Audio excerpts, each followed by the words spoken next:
actually is pretty powerful. I know I'm biased because I'm a little bit involved, but it's a poem or a program of poetry, music, and art.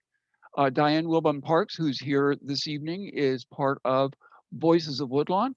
And what's special about this particular program tomorrow? The program looks at America's history of slavery.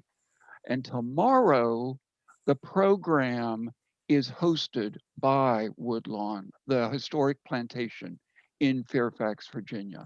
So you need to, it's free, but you need to pre-register. The link is there in the chat room.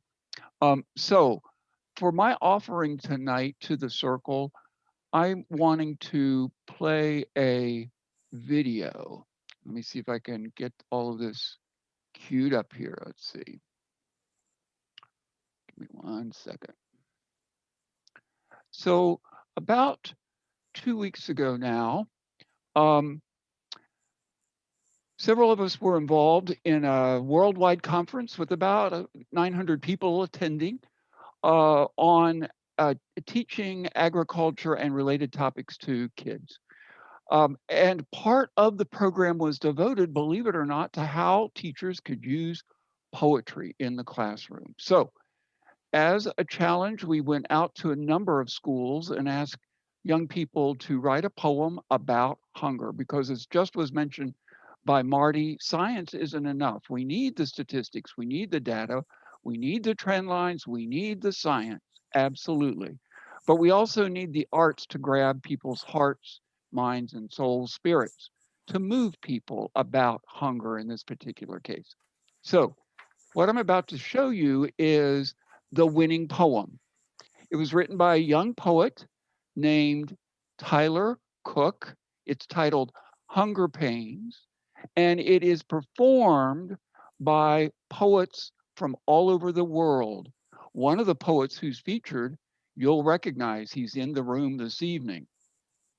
The only other thing I'll say about the video is it is captioned, so you can read along as you hear the poems.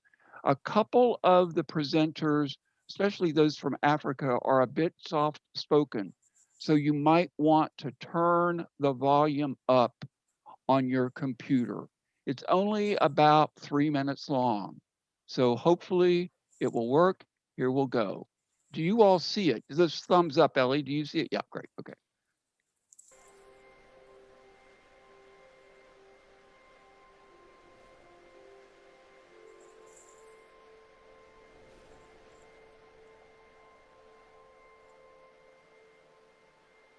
As we eat to gorge ourselves, it's hard to imagine that there are those who don't have stock shelves, who can't afford the bills.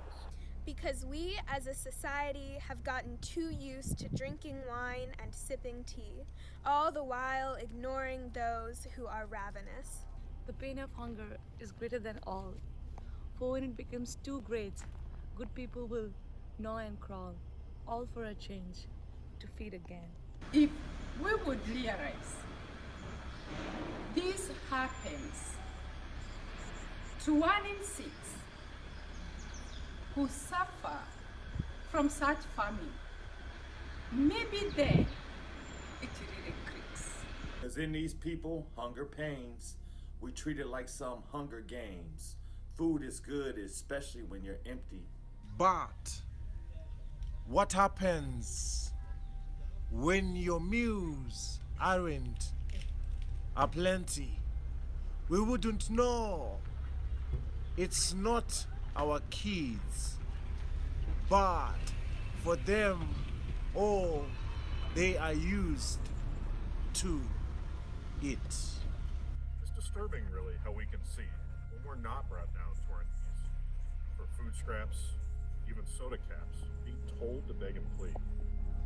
Why not take a look on the other side? You will really be shocked, even mortified. With that being said, let me reprise. And those people hunger pains. But still, we pray for them because that's all we can do. But why not start saying, what if it was us too? That's just it then.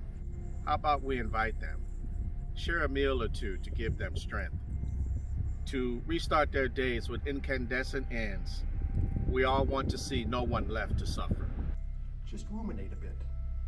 What if it was your mother, afflicted by such monstrous hunger? Your heart would burst asunder, left to wonder where you blundered. We can sink this hardship by giving to those in need, even just a bag of chips. We all must take heed. Welcome to GLAG 21. Great, thank you. The gentleman who opened that poem and closed it, that young gentleman, was the guy who wrote it, Tyler Cook. Thank you, Patsy. I'll turn it back to you. That was great.